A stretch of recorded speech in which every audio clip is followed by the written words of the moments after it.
Hello, YouTubers. This is Joe Bravo and Mo Bravo's Knife Reviews, and today I have a special custom new knife day for you. I have two makers that are very interesting, have a very nice cult following, and do tremendous quality work.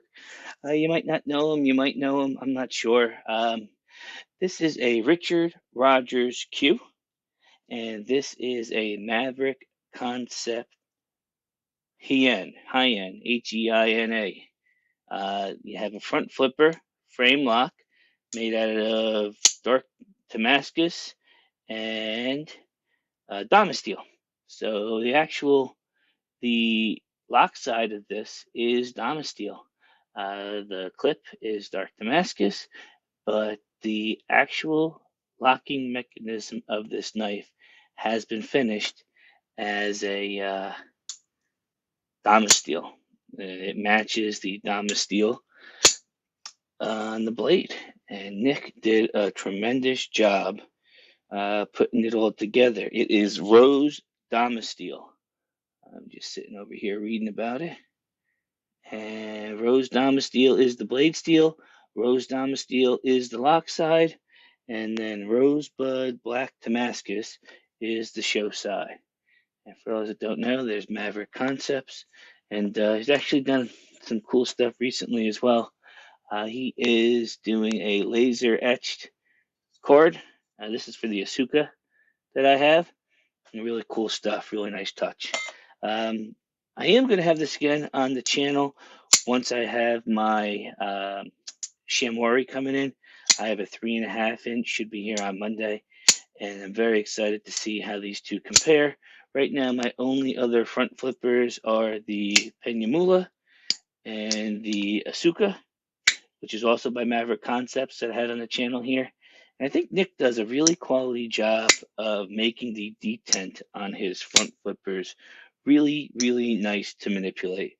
The Asuka has such a different blade thickness and blade stock than this Heian, and it really just makes this knife fly open, fly closed. I mean, look at it, it's just incredible. Now, I haven't touched upon this, but everything on this knife is handmade, and it really is difficult. But he made that pivot. That pivot is made with, um, I believe that's the dark Damascus with a rose Damasteel collar in there. And then if you look on the other side, he actually made the screw as well. So much so that he made the screw in the Damasteel and he made the collar in the black Damascus as almost like a converse side of the show side. It's really a great touch. Maybe the coolest thing of the knife, too, is that Nick made his own pivot tool for that custom pivot. It's not like you go to a special driver. So if you could see this, he made this with the rose Damasteel. So he milled it out, and that'll fit right here in the screw hole. I won't do it because it's tuned quite nicely. And Nick did say that putting this thing together was a real chore and getting it all centered up. He told me that the only thing on this knife that wasn't handmade by him is the uh, blade stop and the scale screws. Everything else he made. I mean, it's just amazing. It's so hard to show you, but even the standoffs are rose Damasteel. You see that in there?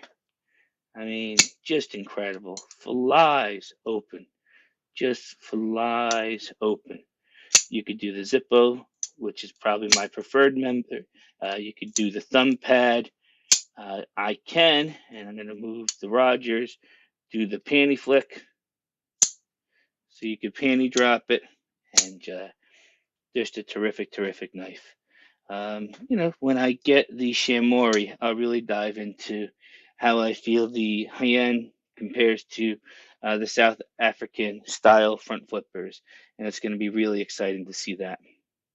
The next knife, again, is the Richard Rogers Q. This is a custom Richard Rogers, not one of these slim OEMs that were produced by Riot. This is a really, really well put together knife. Somebody made a comment, fuller for days, and they weren't wrong. That fuller allows you to get a whole tremendous amount of purchase in there and flick this knife open. It's a ball. It is on washers, so it won't drop shut. It does need to be shaken shut, similar to a 3-inch or 3.3-inch Shamori, or even the Hinderers have the phosphor bronze washers in there. So some people like that action, some people don't.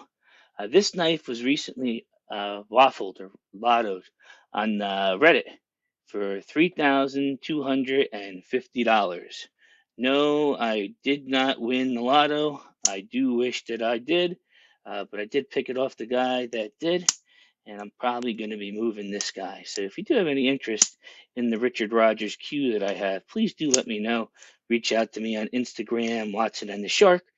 Reach out to me, on Facebook. However, even if you just leave a comment, you could find me. I currently have that guy listed on Blade Forum, so if you take a look, if it's something that you're interested in, please contact me. It's a tremendous knife. I don't think I have anything that is matched in the fit and finish gentlemanly. I don't have a Cortex at the moment. I'm working on it. Maybe this Mula, but you look at the Mula and then you look at the Rogers Q, and it's hands down dressier, hands down more fit and finish and well polished. And you could tell. I mean, there's a reason why this has such a secondary market and such a great following. So I'm glad I had the opportunity to show this to you guys. I'm really excited. I always enjoy bringing new stuff. I do have a Merkin Ultimatum coming in. I'm really excited for. Like I said, I had that Shamori 3.5-inch that I'm really excited for. And, just going to keep it as fresh as I can for as long as I can. I really hope everybody's enjoying the channel. Make sure to like, subscribe, and comment. Thank you.